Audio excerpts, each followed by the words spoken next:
Question number second of 5.4। Question क्या है? कहता है the sum of third and seventh term of an AP is 6 and their product is 8। Find the sum of the first 16 terms of the AP.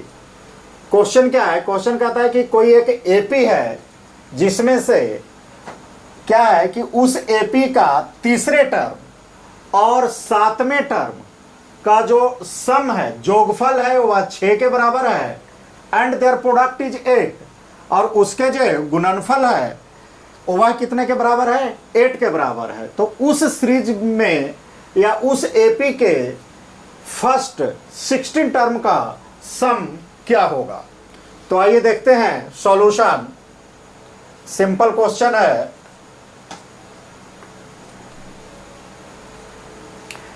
इसमें क्या करते हैं? According to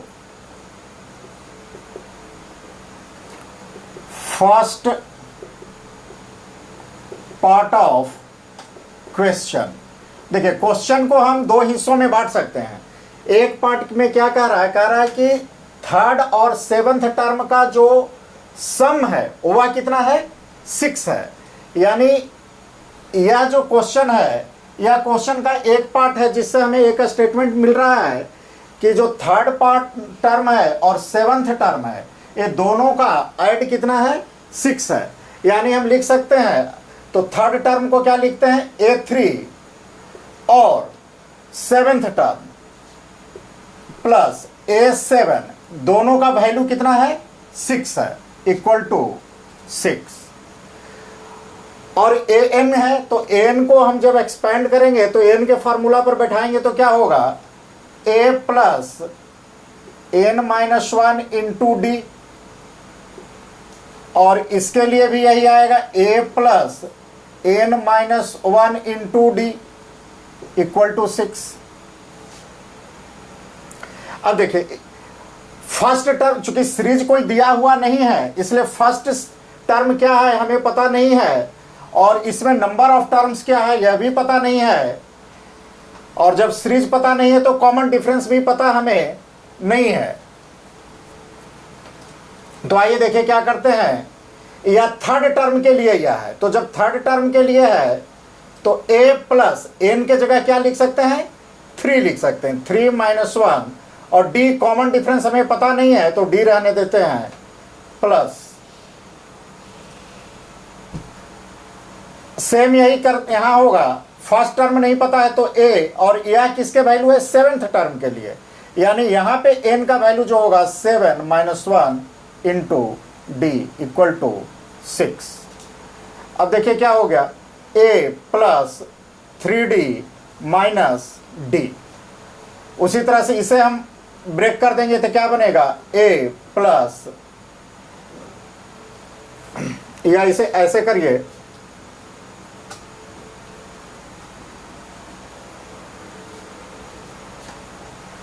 अब इसे हम ब्रेक करते हैं तो क्या बनेगा?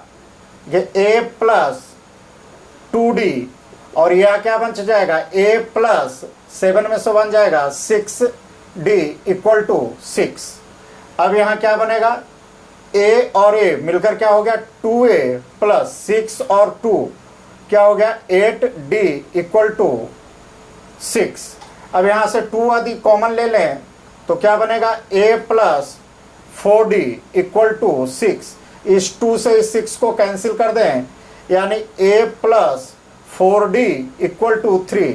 इसे हम इक्वेशन फर्स्ट मान लेते हैं।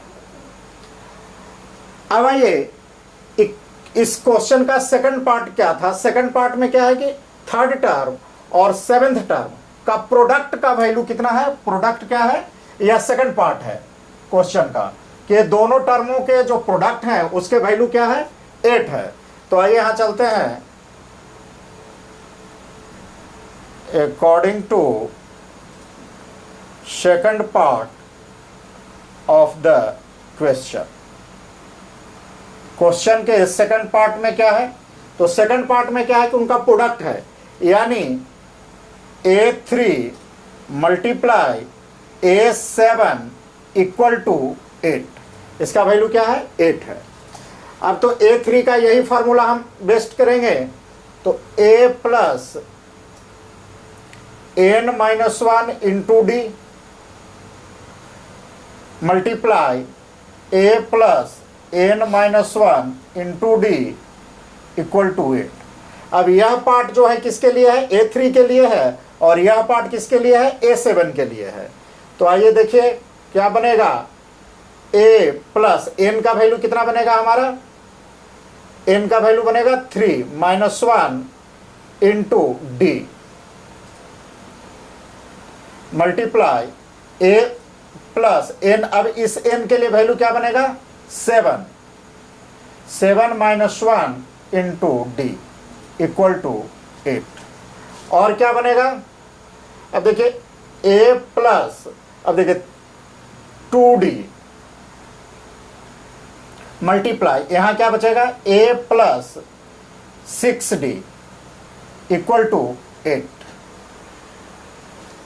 अब देखिए इसे आगे आते हैं। अब देखिए यहां एक ध्यान देने वाली बात है, अब ये 2D है यहाँ पे और ये 6D। अब देखिए इसे यहाँ पे थोड़ा सा आपको कॉमन सेंस अप्लाई करना है। कॉमन सेंस क्या अप्लाई करना है, यह जो है, अभी एक बार हम इसे रीराइट कर लेते हैं, A plus 2D multiply A plus 6D equal to 8 है। अभी इस A प्लस 2D को हम लिख सकते हैं 4D माइनस 2D। यदि लिख दें इस 2D को हमने क्या लिख दिया 4D माइनस 2D, तो वैल्यू तो वही आया, 2D लिखें या 4D में से 2D माइनस करके लिखें, बात बराबर है। उसी तरह से A प्लस 6D को हम लिख लेते हैं 4D plus 2D equal to 8। अब इस 6D को हमने क्या लिखा 4D प्लस 2D लिखा। अब इसे लिखने का मकसद क्या था, देखिए लिखने का मकसद यह है कि हमारा इक्वेशन नंबर 1 में A प्लस 4D, यह जो इक्वेशन नंबर 1 है A plus 4D, A plus 4D यहाँ भी आ रहा है और A प्लस 4D यहाँ भी आ गया। तो अब A प्लस 4D यानी A को हम इसको से यदि 3 से रिप्लेस कर देते हैं A प्लस 4D को, तो A यहाँ से हमारा रिप्लेस हो जाएगा और तब जाके हमारे पास अननोन क्वांटिटी केवल एक D बच जाएगा। तो इस तरह से अब हम इसे क्या कर सकते हैं, A प्लस 4D के जगह क्या लिख देते हैं 3 लिख देते हैं, यानी 3 माइनस 2D मल्टीप्लाई, और यहाँ A प्लस 4D के जगह 3 प्लस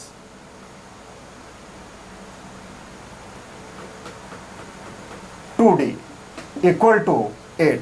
यह कहाँ से लिखें, इक्वेशन फर्स्ट से। इसे लिख लेते हैं फ्रॉम इक्वेशन फर्स्ट ए भाव। वह इक्वेशन में क्या है हमारा A plus 4D equal to 3। ऐसा लिखने से अब देखिए अब ये क्या हो गया, अब इससे क्या हो गया कि यह आपको याद होगा, यह बन गया A minus b into A plus b के आइडेंटिटी पर सेट हो गया। और जब इस आइडेंटिटी पर आ गया तो A square minus b square इसे कर सकते हैं। तो आइए अब इसे हम कर लेते हैं 3 का स्क्वायर माइनस 2D का स्क्वायर इक्वल टू 8। अभी क्या बन गया हमारा 3 का square 9 minus 4D square equal to 8। अब क्या हो गया, इस 4D को इधर कर देते हैं तो 4D स्क्वायर, और इस 8 को इधर लाएंगे तो 1, और इसलिए D स्क्वायर बराबर क्या बन जाएगा हमारा 1/4। इसीलिए D इक्वल टू क्या बनेगा √1/4, और √1/4 का कह सकते हैं प्लस माइनस हाफ, यानी प्लस में भी वैल्यू हो सकता है और माइनस में भी वैल्यू हो सकता है। अब इस D का वैल्यू हम A में इक्वेशन फर्स्ट में पुट करेंगे और A का वैल्यू निकाल लेंगे। तो आइए इसे आप नोट कर लीजिए, उसके बाद आगे चलते हैं। अब क्या करते हैं, इस डी का वैल्यू इक्वेशन 1 में पुट करते हैं। तो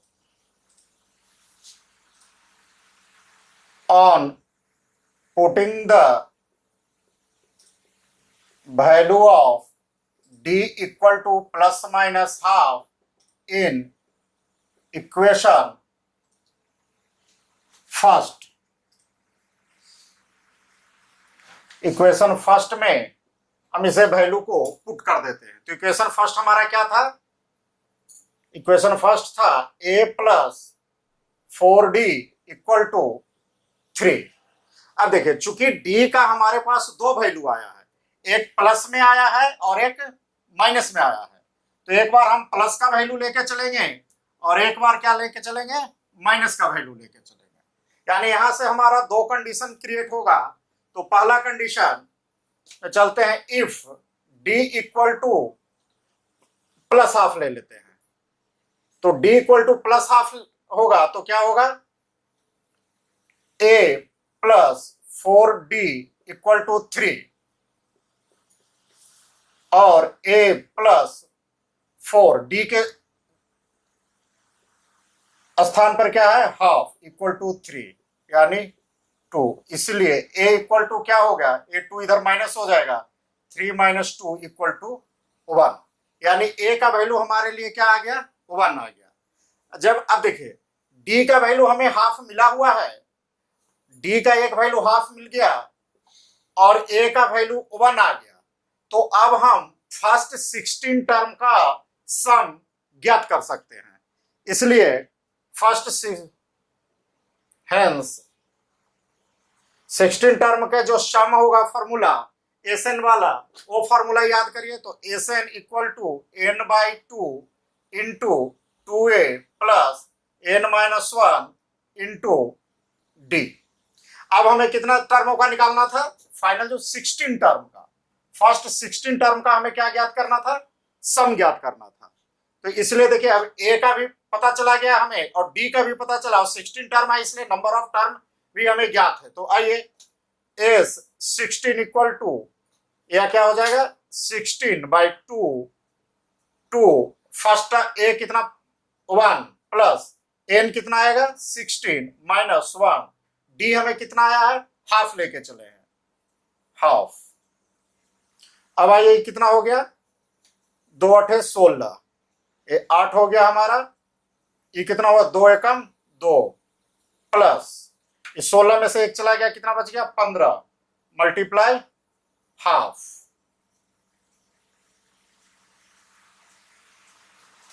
यानी कितना आ गया 8, 2 प्लस कितना हो गया 15/2। यानी इसको कर लीजिए, कितना हो गया 8। अभी कितना हो गया, 2 दूनी 4 प्लस 15/2 यानी 8 इंटू 15 4 19/2। और ये कितना हो गया 4 दूनी 8, यानी कितना हुआ 4 मल्टीप्लाई 19। एक आंसर हमारा यहां आ रहा है। तो 19 कितना हो गया 38 दूनी 76 यानी 76। एक कब आ रहा है, जब d का वैल्यू हम क्या ले रहे हैं, प्लस हाफ। जब d का वैल्यू प्लस हाफ ले रहे हैं तो 16 टर्म का सम हमारा कितना आ रहा है 76। इसी तरह से हम d का वैल्यू माइनस हाफ ले, if d equal to minus half.